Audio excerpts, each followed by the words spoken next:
change the demand drive or front gear case fluid on your Razor Pro S or Pro XP, follow these steps. For optimal performance, always use Polaris recommended fluids as described in your owner's manual. Park the vehicle on a flat, level surface and ensure it is in park. Next, place a drain pan underneath the drain plug. Placing a rag in the bottom of the drain pan will help prevent the splashing of fluid. Before removing, clean the area around the fill plug in the passenger side front wheel well.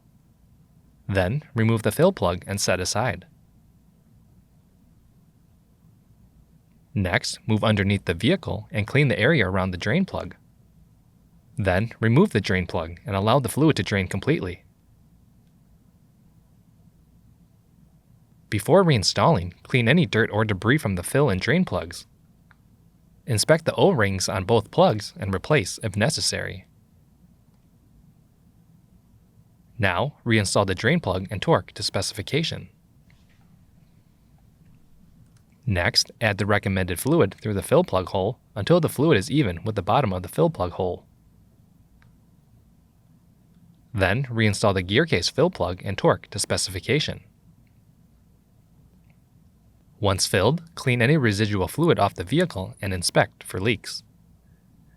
Finally, dispose of the used fluid properly at your local recycling center. For more information, see your authorized Polaris dealer or visit Polaris.com.